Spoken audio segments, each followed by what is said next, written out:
Matila, oh, me, DJ. Zingameno, Zingmengano. Anikati moja kuna mai wakaita kutilete ngisai kukotilefia oyanga etai wachiriretira robido na kundai andikati moja kuna mai wakaita kutilefia ngisai kukotilefia oyanga etai wachiriretira robido na kundai dositaure nini mkumatau kuzidura kudai tinengenau letomwa kunununga mazao kuti ndigozodiwa newamwe dositaure nini mkumatau kuzidura kudai tinengenau letomwa kunununga mazao kuti ndigozodiwa newamwe andikati musa kuna mai wakaita kuti letengesai kukotilefia oyanga etai wachiriretira robido na kundai andikati musa kuna mai wakaita kuti letengesai kukotilefia oyanga etai wachiriretira robido na kundai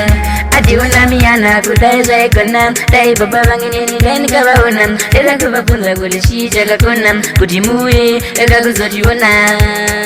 ndarangarira amai ndinaro rubito nakunjai vachititerere vanangu mukasaterera andingatibuza kuna mai vakaita kuti letengesai rekuti tilebya wangaeretai vachiriritira rubito nakundai andingatibuza kuna mai vakaita kuti letengesai rekuti tilebya wangaeretai vachiriritira rubito nakundai ndozitaura nini mukomatau kuzvidura kudai zinengenau letomga kunononga mazau kuti ndigozodiwa nevamwe andizodoreni mukomatau kuzvidura kudai zinengenau letomga kunononga mazau kuti ndigozodiwa nevamwe andikati mbosha kuna mai yakaita kuti nandisavai ukozilefyawo yangaeretai vachiriritira rubido nakundai andikati mbosha kuna mai wakaita kuti leteusai ukozilefyawo yangaeretai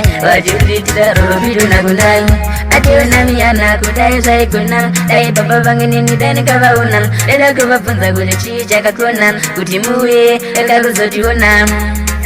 ndarangarira amai ndinaro rubito nakundai vachititerera vanangu mukasaterera pafeya mulumeme